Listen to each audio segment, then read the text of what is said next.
Et salut à toi, bienvenue sur un nouvel épisode du podcast Nourris ta santé. Aujourd'hui, j'avais envie de parler d'un sujet qui me tient à cœur énormément. On parle jamais de ce sujet-là et pourtant, dans les sports de combat et dans d'autres sports, c'est super important parce que ça se passe beaucoup plus que ce qu'on le pense. Ce sont les traumatismes cérébraux que ici dans cet épisode, tout au long, je vais appeler ça les TBI. Pourquoi j'appelle ça les TBI? Parce que en anglais, on appelle ça les traumatic brain injury et ça consiste à tous les problèmes en fait liés, enfin les problèmes, on va dire cérébraux et les blessures cérébrales qui sont notamment liées aux impacts sportifs. Et justement, je vais parler ici dans cet épisode de déjà un petit peu parler des TBI. Qu'est-ce que ça constitue? Comment est-ce que ça peut se produire? Quelles sont les conséquences que ça peut avoir? Parce que ça a beaucoup plus de conséquences qu'on ne le pense et se prendre un coup à la tête, à la boxe et faire un KO, et cetera, ou même au rugby, se prendre un plaquage, prendre un coup dans la tête, des choses comme ça, on pourrait se dire: «Ouais, bon, c'est pas grave, il va s'en remettre, et cetera». Malheureusement, c'est plus compliqué que ça pour, beaucoup des cas et j'avais envie vraiment de faire à la fois un épisode pour un peu le côté sensibilité, mais également d'amener la nutrition et d'expliquer en fait qu'est-ce qui pourrait être intéressant à faire en nutrition pour justement aider à se remettre des TBI. Déjà, quelques chiffres, quelques informations qui, je pense, vont directement te mettre dans le mood. Les TBI, c'est, la 3e cause concernant les maladies, enfin, c'est la troisième sorte de maladie qui tue le plus au monde. Donc c'est ouais, ouais, c'est exactement ça. Parce que les TBI, en fait, globalement, regroupent, une famille de maladies, on pourrait dire. C'est pas vraiment des maladies, mais du moins ce sont des blessures. Donc c'est un petit peu similaire à des maladies dans le sens où ça te fait du mal à ton corps, mais c'est quelque chose qui se passe dans ton corps et qui te fait du mal. Et justement, bien, c'est troisième au niveau du classement pour être le troisième plus gros tueur. Parce que pourquoi? Je pense que tu t'en doutes, mais le cerveau, une fois qu'il est touché, il est extrêmement fragile parce que c'est lui qui contrôle tout. Donc tu doutes bien, pardon, donc tu doutes bien que ça peut vite tourner au drame. C'est pour ça que c'est assez courant malheureusement d'avoir des personnes qui décèdent suite à des TBI. Heureusement, je vais parler un petit peu après de quelques autres chiffres, mais c'est pas tout le temps grave. C'est même souvent pas grave, grave, mais je vais quand même en reparler. Je vais ajouter des nuances. Donc voilà, donc ça c'était pour la première chose. Et sinon, la deuxième chose, c'est qu'il y a deux sortes de TBI qui sont quand même très liées. C'est la TBI aiguë et la TBI chronique. J'en ai déjà parlé dans plein d'épisodes. À chaque fois, c'était pas lié au TBI, mais c'est toujours aigu ou chronique. Aigu, en gros, c'est simple. C'est quand tu as un impact, par exemple, à ta tête et que tu as mal, mais c'est sur le moment où tu as mal. Donc ça, c'est aigu. C'est quand c'est aigu. Le truc, c'est que si la TBI aiguë ne passe pas, ou du moins si ça ne s'améliore pas dans les prochains jours, dans les prochaines semaines, et du coup, à un moment donné, dans les prochains mois, et bien là, c'est devenu chronique. Et c'est pour ça qu'on appelle ça maintenant des TBI chroniques. Il faut savoir, je vais en parler moins dans cet épisode parce que c'est quand même plus rare dans le domaine du sport, mais ça peut arriver. Mais il faut savoir que quand tu as une TBI qui est chronique, c'est pas bon signe du tout. Parce que les TBI chroniques vont amener à un déclin cognitif, vont amener à un énorme risque d'épilepsie, vont amener à des neurodégénérations, donc c'est-à-dire le développement de maladies neurodégénératives, donc Alzheimer, Parkinson, etc. Et également vont amener à des gros changements au niveau du mood, en fait. Donc ça va littéralement changer ta vie dans le mauvais sens du terme. Donc vraiment, et ça peut aussi amener à, par exemple, d'autres problèmes, comme par exemple ce qu'on appelle les CTE en anglais, donc les chronic traumatic encephalopathies. Donc, en fait, ce sont des neurodégénérations spécifiques du cerveau, mais qui sont connues pour être très mauvaises. Et le problème, c'est que quand tu commences à se développer ce genre de choses, eh bien parfois, ça veut dire que tu as pas beaucoup devant toi malheureusement. Tu pas beaucoup de temps devant toi malheureusement pour encore vivre. Et c'est assez chaud de parler de ça, mais je pense que c'est quand même important de se mettre justement, enfin, c'est même pas une blague, mais de se mettre dans le crâne que ces choses-là existent et que ces choses-là peuvent survenir à partir d'un match de foot ou je ne sais quoi. Donc voilà, c'est un petit peu le côté, pas drôle du sport, mais malheureusement ça peut arriver. Les blessures, je pense on a toujours, des comme ça, des anecdotes qu'on connaît. Et les TBI sont, on va dire, une famille de blessures qui n'est pas du tout à négliger, notamment dans le domaine du sport. Et du coup, les TBI, bah, comment en fait ça peut se produire? Parce que je parle des TBI, mais ça vient d'où? Les TBI aigus, c'est les choses les plus courantes en fait, c'est le sport, mais aussi énormément les accidents de voiture. Les accidents de voiture, c'est une énorme cause de TBI. Et les TBI aigus, donc à chaque fois, tu sais, enfin, même si tu as la sécurité, etc., de la ceinture, en fait, le fait que tu as une énorme geste du cerveau, enfin de la tête, eh bien, il suffit que tu la cognes contre la vitre ou je ne sais quoi, ou même que tu la cognes pas forcément quelque part, mais juste qu'il y a une petite force qui mette de la pression sur la tête et que ça fasse un espèce de coup, eh bien là, ça peut amener à des TBI. Mais du coup, dans le domaine du sport, eh bien, là, c'est vraiment un impact pour le coup. Par exemple, au niveau de la boxe, bah, c'est un impact au niveau de la tête. Au niveau, par exemple, du rugby, c'est un impact, bah, enfin, c'est toujours évidemment un impact au niveau de la tête, mais du moins, l'impact au niveau de la tête peut prendre plusieurs formes. C'est-à-dire que au niveau de la boxe, c'est juste tu reçois un coup de poing, donc ta tête part en arrière. Au niveau du rugby, des fois, ce qui se passe, c'est que tu es par terre, tu reçois un gars qui va plaquer ta tête contre le sol, mais sauf que le sol est déjà là, donc au final, tu as une pression des deux côtés. Enfin, en fait, il y a plusieurs mécanismes qui peuvent amener à des TBI, même si au final, c'est toujours lié à la tête, ce qui paraît logique. Mais du coup, une fois que tu as ça, donc déjà, avant de parler plus précisément des TBI aigus, parce qu'il y a deux choses à discuter par rapport à ça, pour que tu comprennes vraiment en fait comment ça se passe concrètement. Mais au niveau des sports, il y a des sports évidemment qui sont beaucoup plus à risque pour les TBI. C'est simple, c'est les sports où il y a le plus de contact, mais surtout le plus de contact au niveau de la tête. Et du coup, ces sports-là, eh bien, c'est les sports de combat où il y a justement autorisation de donner des coups au niveau de la tête. Donc tout ce qui est MMA, tout ce qui est Muay Thai, tout ce qui est kickboxing, c'est très courant d'avoir des TBI. Et par exemple, eh bien, pour que tu te mettes quand même une idée, eh bien, sur 100 matchs, sur 100 combats de MMA, il y a 25 combats où il y aura une TBI. C'est énorme. C'est-à-dire qu'il y a 25% des combats de MMA où il y a une TBI enfin, c'est-à-dire où il y a un des deux combattants qui ressort avec une TBI. C'est énorme. Et en fait, les TBI, c'est justement, enfin, ce sont des blessures qui sont beaucoup trop sous-diagnostiquées pour plein de raisons. Euh, Soit parce que souvent, il y a un petit peu le côté influence où les autres ils disent ah mais ça va, tu vas t'en remettre, etc. Et du coup, le gars il se dit ouais ouais, ça va, je vais m'en remettre.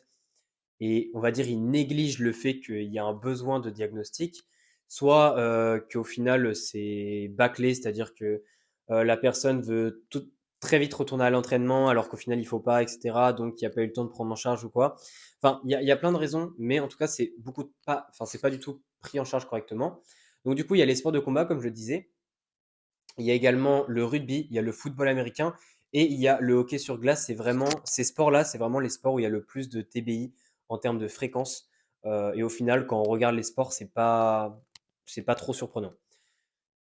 Autre point juste que je voulais dire par rapport à la boxe, il semblerait, mais ce n'est pas sûr, mais en tout cas, il y a une probabilité qu'il y ait une association entre la, la grandeur, entre l'intensité d'une cut avant une compétition, dans notamment les sports de combat, et justement la sévérité d'une TBI. C'est-à-dire que si par exemple on a deux boxeurs, un boxeur fait une cut de 2 kilos avant sa compétition, un autre boxeur fait une cut de 5 kilos, eh bien si le gars de 5 kilos, enfin si les deux attrapent une TBI, imaginons, eh bien il y a beaucoup plus de chances que le gars qui ait perdu 5 kilos en cut ait une TBI plus sévère. C'est-à-dire que la TBI va durer plus longtemps, autrement dit les symptômes, etc. vont durer plus longtemps.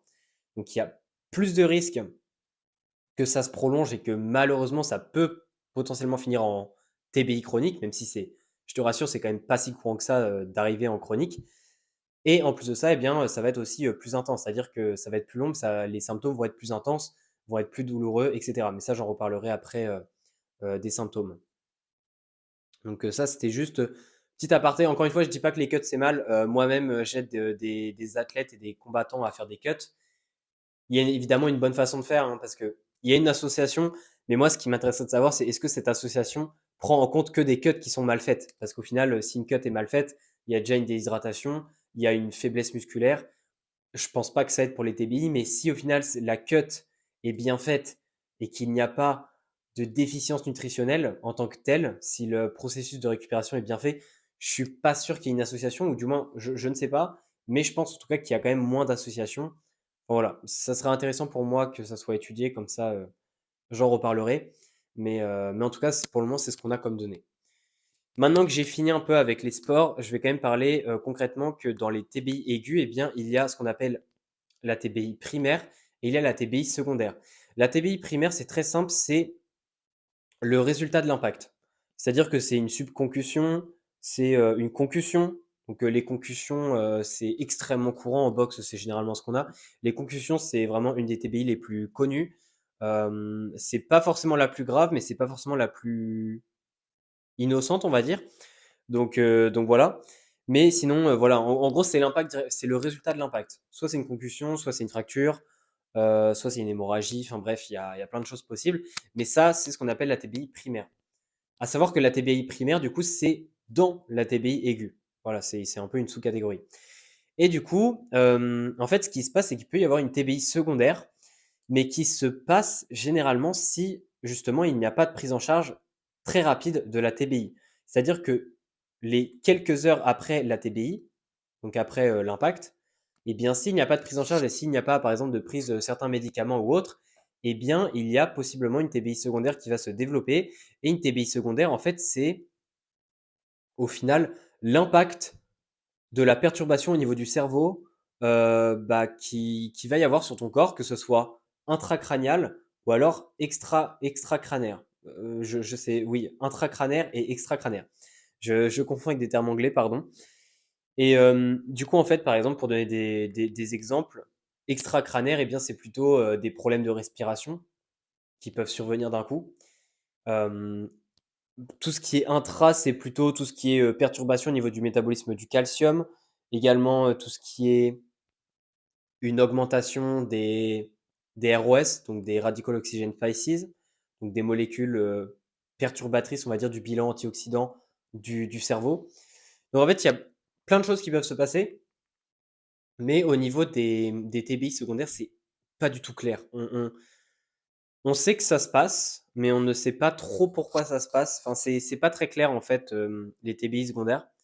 Et le problème, en fait, c'est qu'on sait qu'une prise en charge très tôt peut les prévenir, ou du moins les limiter un maximum, si déjà la TBI primaire est grave, on va dire.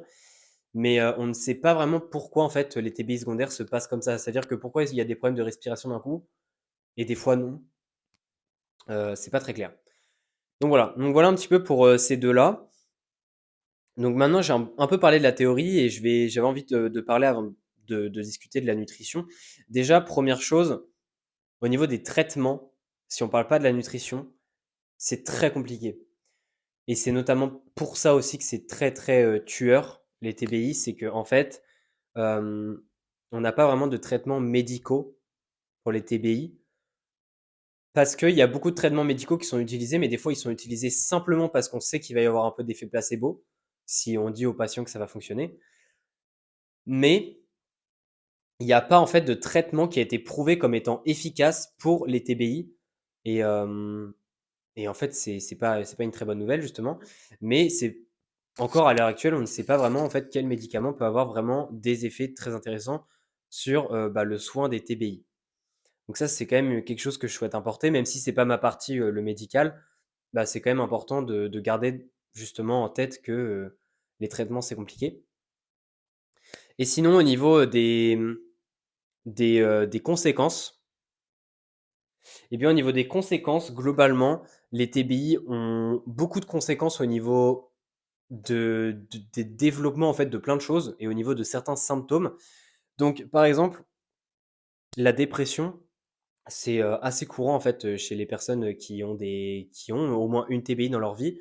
Et justement, pour donner un pourcentage, eh bien, au moins 20% des personnes qui ont une TBI vont être dépressifs. Et évidemment, s'ils ont une deuxième TBI par la suite, eh bien, forcément, ce risque augmente de plus en plus. Mais effectivement, il y a une personne sur cinq qui a des TBI qui va au final développer une dépression. Mais là, c'est pas en mode dépression pendant 2 jours, c'est vraiment un syndrome dépressif pour le coup. Donc ça, c'est la première chose. Ensuite, la deuxième chose qui peut aussi se passer, eh bien, c'est le fait de faire des épilepsies. J'en ai parlé au niveau de la chronique, mais même si tu as une seule TBI, eh bien ça peut arriver aussi que tu fasses des quelques épilepsies, alors pas de la même intensité, mais c'est aussi quelque chose qui peut se passer. Ensuite, il y a également l'augmentation, enfin du moins ça a été montré que les personnes qui ont au moins une TBI dans leur vie, enfin qui en ont au moins eu une, c'est-à-dire que là en fait ce que je parle, les conséquences que ça a là, tout ça là, ce que je parle, je ne parle, en fait, ce ne sont pas que des conséquences qui vont avoir lieu quand la TBI est encore là. C'est-à-dire que quand la TBI, on va dire, est soignée, que tu as plus de symptômes, etc., eh bien, ces risques-là sont toujours présents. Et justement, certains risques, eh bien, c'est l'augmentation du risque de développer une maladie neurodégénérative. On sait qu'une personne qui a développé une TBI, au moins une dans sa vie, a 24% pardon, plus de chances de se développer la maladie d'Alzheimer. Pour Parkinson, c'est exactement la même chose, mais ce n'est pas le même pourcentage. Mais en tout cas, il y a aussi une augmentation. Une augmentation environ de 50%, ce qui est énorme. Donc voilà, il y a plusieurs maladies neurodégénératives. Il y a également des hémorragies, donc ça, c'est plutôt une complication pour le coup. C'est pas forcément une conséquence, mais c'est une complication des TBI et c'est une des plus communes, mais c'est aussi une des plus mortelles. Il y a également possiblement un développement de l'ADHD. Donc l'ADHD, c'est un trouble de l'attention, un trouble du déficit de l'attention qui peut se développer entre 10 et 20%, enfin chez 10 et 20% des personnes qui ont des TBI. Donc c'est-à-dire que ces personnes-là n'avaient pas de base de trouble de, de concentration, mais maintenant elles en développent un. On a également des spasmes musculaires, ça c'est extrêmement commun comme symptôme. Il y a environ 85% des personnes qui ont des TBI ont des spasmes musculaires pendant la TBI et suivant un peu la TBI. Alors évidemment, des fois ça part, hein. Ça reste un symptôme, donc généralement ça part, mais des fois ça peut rester. Ça dépend vraiment du cas par cas. C'est exactement la même chose pour les maux de tête. Les maux de tête, c'est vraiment le symptôme le plus courant aussi. 30 à 90% des personnes qui ont des TBI ont des maux de tête, plus ou moins évidemment sévères, hein. Comme je l'ai expliqué avant, il y a plein de facteurs qui jouent et notamment le fait de faire une cut très élevée semblerait augmenter l'intensité de ces symptômes-là, donc des spasmes, euh, des maux de tête, etc. Et puis sinon, il y a aussi, globalement, il y a aussi la douleur de manière générale, c'est-à-dire que des fois, c'est pas forcément une douleur de tête, mais ça peut être une douleur de manière plus diffuse. C'est pas très clair. Euh, les TBI, encore une fois, comme je te l'ai dit, c'est pas tout clair encore, mais en tout cas, c'est ce qui se passe. Donc ça, c'est pour les conséquences un peu plus physiques, mais il y a des conséquences aussi nutritionnelles au niveau du cerveau. C'est-à-dire que le cerveau, il faut pas que tu oublies que c'est quand même un organe. Juste le cerveau consomme, enfin, 20% de tes besoins énergétiques par jour, c'est en repos évidemment. C'est-à-dire que tu as ton métabolisme de base qui ne correspond pas à ton métabolisme total, mais ton métabolisme de base, eh bien 20% de ce métabolisme de base, c'est seulement ton cerveau qui te demande de l'énergie. Ton cerveau est extrêmement énergivore et il a besoin de plus de 40 nutriments dont il est vraiment dépendant pour fonctionner correctement. Donc je peux te dire que quand il y a des perturbations au niveau des nutriments du cerveau, c'est le bordel. Et malheureusement, au niveau des TBI, eh bien, il y a des perturbations. Chez 2 tiers des personnes qui ont des TBI, eh bien, il y a ce qu'on appelle une hypocalcémie. Autrement dit, il y a moins de potassium dans le cerveau. C'est la même chose pour le calcium. Enfin, oui, il y a moins de potassium. Et pour le calcium, c'est la même chose, sauf que c'est environ chez un tiers des personnes qui ont des TBI. Au niveau du magnésium, c'est 5% des personnes qui ont aussi une hypomagnésie. Et sinon, il y a souvent une augmentation du fer qui est malheureusement toxique pour le cerveau s'il y a une grosse quantité, donc c'est problématique justement. Et c'est pour ça qu'il y a des médicaments, donc ce qu'on appelle des chélateurs de fer qui sont utilisés et qui vont permettre en fait de rentrer dans le cerveau. C'est un peu des aimants en fait. C'est-à-dire que ces médicaments-là, eh bien les personnes vont les prendre, le médicament va aller dans le cerveau, enfin, les molécules du médicament vont aller dans le cerveau et en fait vont fonctionner comme aimants à fer, ce qui va permettre en fait de démonter le fer en trop qu'il y a dans le cerveau et après d'être excrété du corps et comme ça évite qu'il y ait une trop grosse accumulation de fer. Évidemment, c'est pas une méthode qui résout la cause du problème, mais c'est une méthode qui évite que ça parte n'importe comment. Et par contre, pour le zinc, ben souvent, il y a une diminution du zinc dans le cerveau. Et du coup, tous ces changements-là, au niveau du cerveau, vont évidemment avoir des répercussions et sont peut-être les causes de certaines des conséquences que je t'ai expliquées, comme par exemple la dépression, l'augmentation d'une maladie neurodégénérative, les hémorragies, des choses comme ça. Peut-être que c'est lié à ça, on ne sait pas. En tout cas, une chose est sûre, c'est que si par exemple tu cumules l'hypocalémie, l'hypomagnésie et l'hypophosphorémie, donc le fait d'avoir vraiment très peu de phosphore, eh bien par exemple c'est une condition dans laquelle tu meurs. Quand tu as très peu de phosphore, c'est malheureusement très souvent que tu meurs. Les taux de phosphore dans le corps sont extrêmement importants, enfin comme tous les nutriments, mais en tout cas le phosphore c'est vraiment un marqueur qui est très important lié à la vie et la mort, on va dire. Mais vraiment, enfin, ça peut arriver hein, dans certaines TBI qui sont mortelles. Eh bien, c'est parce qu'il y a tellement une perturbation des nutriments au niveau du cerveau qu'au final, ton corps meurt parce que ton cerveau ne peut plus fonctionner. Donc voilà, c'est quand même c'est assez particulier en fait comme type de blessure parce que, comme je l'ai dit au début de l'épisode, on parle ici du cerveau qui contrôle littéralement tout le corps. Je veux dire, enfin, ton cerveau, s'il fonctionne pas, tu peux pas vivre au final. Donc c'est quand même assez perturbant. Et en plus, bah, c'est au final l'organe où on a le moins accès. C'est-à-dire que oui, il y a des chirurgies du cerveau, mais par exemple, même au niveau des études scientifiques, c'est ce qu'on sait le moins sur le cerveau parce que c'est compliqué de manière éthique, de manière pratique, d'accéder en fait au cerveau, à qu'est-ce qui se passe dedans. Donc voilà. Sinon, bah, maintenant, je vais parler quand même globalement vite fait de la récupération, également de comment faire. Enfin, je trouve ça intéressant quand même de comment est-ce que c'est évalué les TBI. Je t'avais dit tout à l'heure au début de l'épisode que j'allais quand même te rassurer un peu. Je vais te rassurer un petit peu. Je vais parler un peu de la récupération et après je vais parler de la nutrition pour terminer cet épisode quand même, parce que c'est quand même la partie qui est intéressante aussi. Déjà, au niveau de l'évaluation, eh bien, la TBI souvent sont évaluées avec des échelles.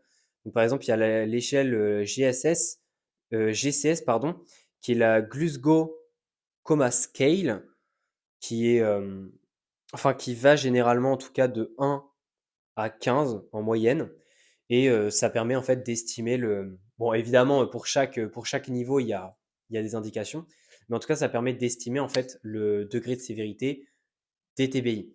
Globalement, si on est au-dessus de 13 ou égal à 13, eh bien, on est sur une TBI qui est légère. Si on est entre 9 et 12, on est sur une TBI qui est modérée. Et si on est égal ou inférieur à 8, on est sur une TBI qui est sévère. Il faut savoir évidemment que les plus mortels sont les TBI sévères. Jusque-là, c'est totalement normal. Mais ce qui est rassurant, entre guillemets, eh bien, c'est que 95% des TBI sont des TBI légères. Autrement dit, les TBI modérés et sévères représentent que seulement 5%, ce qui est plutôt rassurant, je tiens à le dire. Les TBI modérés ne sont pas forcément mortels. Malheureusement, les TBI sévères en fait sont souvent mortels. Généralement, si on généralise les choses. Et les TBI modérés, c'est plutôt des TBI qui vont laisser plus de séquelles et notamment qui peuvent se transformer en TBI chroniques. Et les TBI légères, souvent en fait, ce sont des TBI qui ne vont pas se transformer en TBI chroniques, mais qui vont quand même laisser des séquelles. Moi, par exemple, je connais quelqu'un qui a fait du rugby auparavant. Il a eu 2 TBI et il a des symptômes dépressifs maintenant, comme par hasard, depuis qu'il a eu sa première TBI. Et du coup, même s'il a eu une TBI qui est légère, il a eu une concussion, eh bien, ça a quand même laissé des séquelles et notamment un syndrome en fait dépressif qu'il a toujours aujourd'hui. Évidemment qu'il arrive à gérer, mais ça a quand même des répercussions qui restent parce que le cerveau, ce que je n'avais pas dit, mais une TBI primaire, c'est-à-dire la concussion, fracture du crâne, enfin peu importe, mais en gros l'impact qui se passe, eh bien ça se passe au niveau du cerveau et le cerveau ne récupère pas comme les autres organes. Oui, il y a des études qui montrent par exemple, oui, il y a des synthèses de neurones, des choses comme ça, mais on sait qu'une TBI primaire, donc dans une TBI aiguë, eh bien la TBI primaire n'est pas réparable. C'est-à-dire que la TBI secondaire, même si elle n'est pas très comprise, par exemple problème de respiration, etc., eh bien elle est, je sais plus comment on dit, mais voilà, elle est réversible. Mais par contre, la TBI primaire n'est pas réversible. Une fois que l'impact est fait. Et du coup, bah, les conséquences resteront. Donc ça, c'est quand même un point important. Sinon, pour terminer aussi sur l'échelle, Il y a aussi une autre échelle, il y a une échelle, sur, la blessure aussi qui est utilisée, donc pareil, une échelle de 1 à 10. Enfin bref, il y a plusieurs échelles qui sont utilisées, mais généralement, c'est la GCS qui est la plus utilisée, pour faire, les évaluations. Mais en fait, c'est encore une fois limité parce que généralement, ces échelles-là demandent parfois, enfin ça dépend des échelles, ça dépend du protocole, mais demandent parfois aussi l'avis de la personne en elle-même qui n'est même pas capable de répondre concrètement. Donc le diagnostic, encore une fois, et c'est ce que j'ai dit au début de l'épisode, mais le diagnostic n'est pas forcément bien fait et les TBI sont sous-traités, sont sous-diagnostiqués. Et c'est en partie parce que les méthodes pour évaluer les TBI sont très compliquées. C'est pas en fait qu'on n'a pas envie d'en avoir, et c'est pas que les échelles que je viens de dire sont mauvaises, elles sont très intéressantes, mais du moins, en fait, c'est pas que ces méthodes-là sont nulles, mais c'est juste qu'on devrait avoir plus de méthodes à faire ensemble pour que combiner toutes ces méthodes aient vraiment un diagnostic qui soit grave puissant. Globalement, c'est ça. Au niveau de la récupération, euh, au niveau de la récupération, les TBI, combien de temps on peut récupérer? Alors, en théorie, par exemple, si on a une concussion, donc plutôt une TBI légère, on peut retourner à l'entraînement 7 à 14 jours après la TBI, globalement. Déjà, il faut savoir que en pratique, notamment dans les sports de combat où on va dire l'aspect mental est très mis en avant, le fait que non, c'est rien, je suis solide, etc. Il y a des personnes, 2 3 jours après les TBI, qui décident de retourner déjà à l'entraînement, mais en plus de ça, qui décident de refaire des sparring légers. C'est une extrêmement mauvaise idée parce qu'en 2 3 jours, ton cerveau n'a pas le temps de récupérer. Même si c'est une petite TBI, tu peux pas récupérer comme ça. Donc, déjà, ne pas faire l'erreur en fait de skip les étapes et de retourner à l'entraînement directement. Je dirais qu'une semaine, c'est vraiment le minimum, mais souvent, une TBI, ça met plusieurs semaines à vraiment s'en remettre, en fait, tout simplement. En plus de ça, souvent, il y a des protocoles précis, c'est-à-dire qu'il y a un protocole pour retourner à l'entraînement. Enfin, avant de retourner à l'entraînement, il y a un protocole pour le réapprentissage, parce qu'en fait, les TBI, selon, on va dire, la sévérité, selon les symptômes, si tu as des gros maux de tête, si tu vraiment, as des grosses nausées, etc., eh bien, il y a un protocole qu'on appelle le réapprentissage. Parce que ces personnes-là, en fait, quand tu as une TBI, alors j'en ai jamais eu personnellement, mais en tout cas, quand tu as une TBI, il semblerait que les premiers jours, tu sois tellement perturbé mentalement que tu ne peux pas penser clairement. Et du coup, si ça dure 1 2 semaines, eh bien, tu dois faire quelques jours où on va dire tu as un protocole de réapprentissage, c'est-à-dire de te remettre en contact avec des activités cognitives, enfin du moins qui stimulent la cognition. Donc déjà, il y a ça. Et après ça, eh bien, il y a le protocole pour retourner à l'entraînement.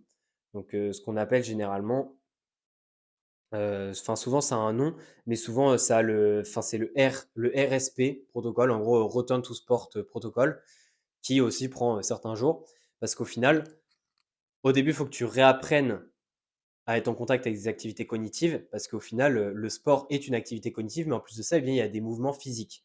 Donc forcément, il faut faire les choses dans l'ordre. Donc ça, c'est pour l'aspect récupération, c'est pour t'expliquer que ça peut durer plusieurs semaines sans problème, et c'est pas grave si ça dure plusieurs semaines.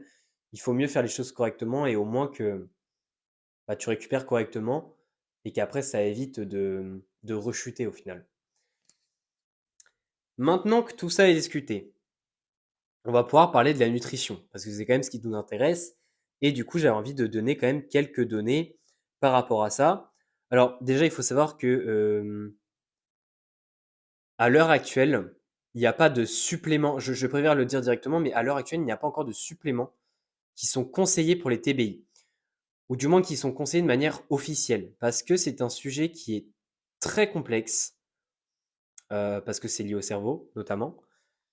Et en plus de ça, eh bien, c'est pas un sujet qui est étudié depuis non plus extrêmement longtemps, et du coup, on a des données, je vais te donner les données juste après, mais on peut pas dire en fait avec sûreté que oui, tel nutriment, tel supplément est utile et il faut se supplémenter, ça aura des effets, c'est bon et cetera.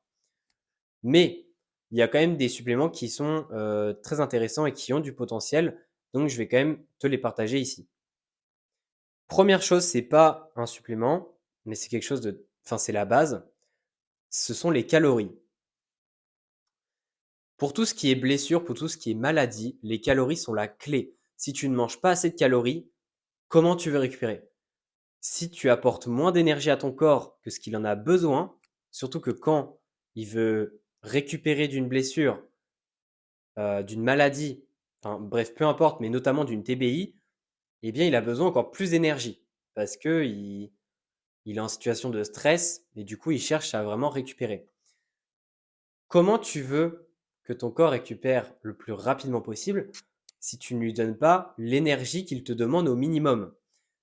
Ça paraît bête comme ça, mais c'est pourtant super important. Le problème, c'est que les TBI, des fois, peuvent impacter l'appétit, mais c'est super important de manger suffisamment parce que à la fois, ça va t'aider à récupérer plus rapidement, mais en plus de ça, peut-être que ça peut t'aider à limiter le nombre de répercussions qui ne vont être irréversibles. Parce qu'au final, on ne sait pas trop ce qui se passe dans le cerveau encore. Donc ça déjà, première chose, ne manger suffisamment de calories et ne pas hésiter. Et là, on s'en fout, genre, on s'en fout que tu sois en sèche ou j'en sais rien. Si de base, tu manges moins de calories, parce que tu cherches à perdre du poids, etc., tu t'en fous. Pendant quelques jours, pendant quelques semaines, tu manges plus, tu te mets en surplus volontairement, limite, mais au moins tu récupères. Parce que ton cerveau, c'est pas comme le poids. Le poids, tu décides d'en perdre et d'en gagner quand tu veux. Le cerveau, c'est une fois que les dégâts sont faits, ils sont faits. Donc, je pense que la question est vite répondue. Donc ça, c'est vraiment la base. Ensuite, on a le zinc. Le zinc, il semblerait qu'une supplémentation permette d'améliorer la récupération. Notamment, il y a des études qui ont étudié une supplémentation en zinc et il semblerait que les personnes qui prennent du zinc sortent plus rapidement de l'hôpital des TBI. Enfin, ils sont à l'hôpital à cause d'une TBI et ils sortent plus rapidement de l'hôpital quand ils prennent du zinc. Environ 10 jours plus tôt. C'est-à-dire que, bon, là, c'était des TBI assez modérés. C'est-à-dire qu'ils sont restés en moyenne 60 jours à l'hôpital. Mais par contre, le groupe du zinc est resté environ 50 jours à l'hôpital, ce qui est quand même 10 jours de moins, ce qui n'est pas négligeable. Le problème, c'est qu'on n'a pas encore énormément d'études sur le zinc, donc c'est pas, on peut pas dire encore avec sûreté que ça marche, mais en tout cas, ça diminue le temps à l'hôpital. Également, ça diminue le risque de mortalité de manière globale de 5%, ça le diminue, ça passe de 22% à 17%. Et ça diminue aussi, pardon, ça diminue aussi, enfin ça améliore du moins le score de la GCS, de l'échelle GCS. Donc, enfin, au niveau de la sévérité de la TBI, donc c'est plutôt bon signe. Au niveau des oméga 3, alors les oméga 3, déjà, il faut savoir que le DHA, qui est une forme d'oméga 3, compose énormément le cerveau au niveau du gras. Et au niveau des oméga 3 du cerveau, eh bien, environ 97% sont de la forme des DHA. Et les oméga 3 composent 10% des lipides du cerveau. Bon, les oméga 3, on commence à savoir un peu leur rôle dans le cerveau, et il y en a plein. Et du coup, au niveau de la récupération, il semblerait que prendre une supplémentation de 2 grammes de DHA semblerait aussi accélérer la récupération. C'est-à-dire que, alors en fait, pour plusieurs études, on a remarqué que ça diminue le nombre de jours, mais pour certaines études, c'est pas significatif, même si on a remarqué que le groupe des oméga 3 passait moins de temps à récupérer que le groupe sans oméga 3.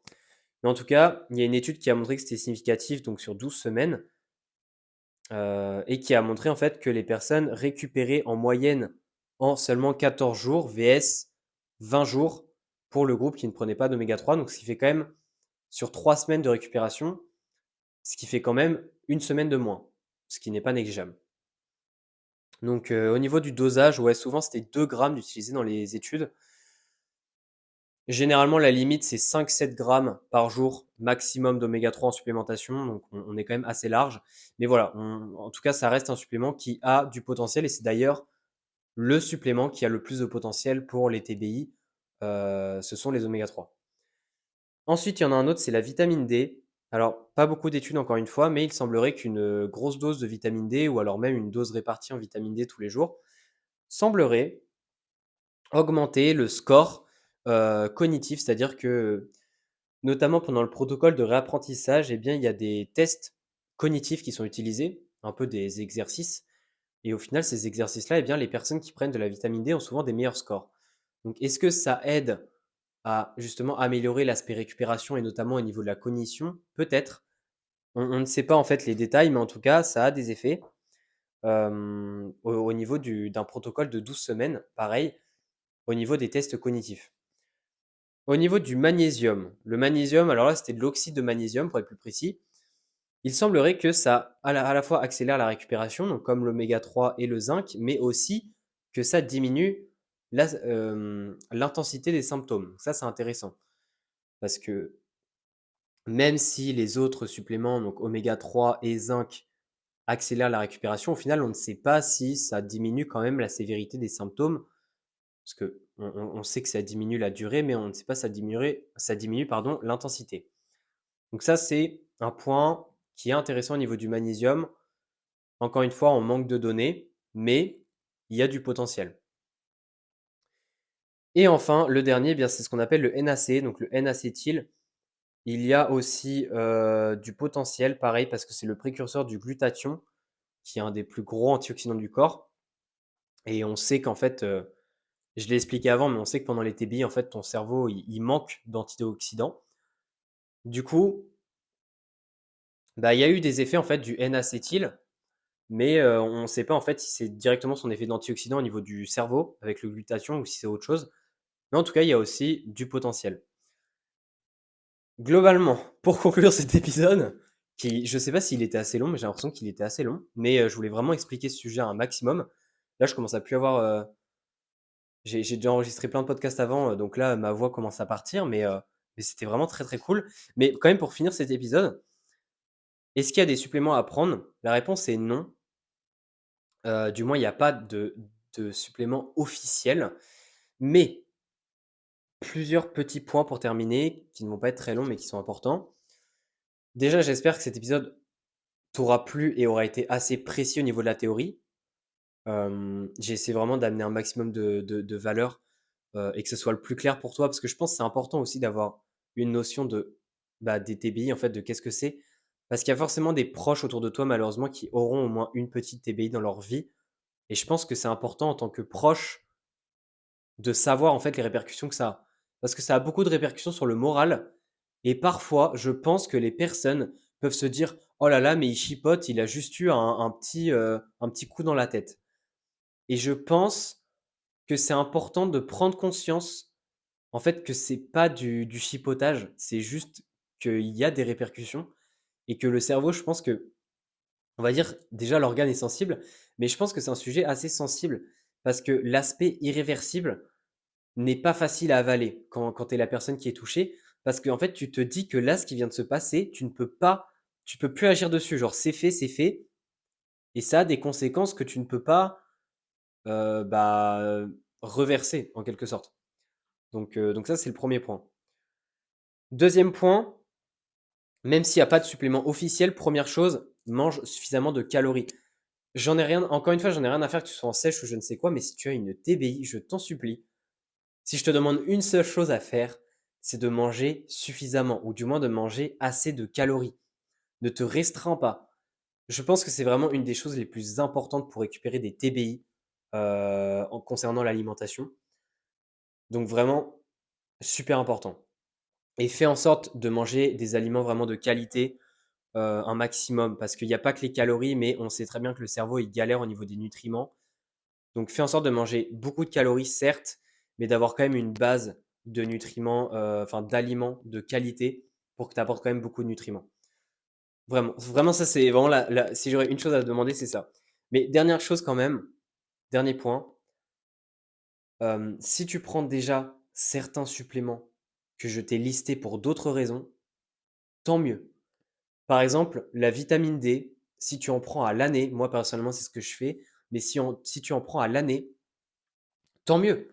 Je veux dire, tu en prends à l'année pour d'autres raisons et au moins, bah, je te souhaite pas évidemment d'avoir une TBI, hein. Je te souhaite pas du tout, mais au moins, si ça t'arrive, eh bien la vitamine D, dans tous les cas, soit elle t'aidera pas ou soit, comme je te l'ai dit avec les données, eh bien elle t'aidera. Les oméga 3, c'est pareil. Si tu prends des oméga 3 déjà, bah tant mieux. Au final, ça va t'aider.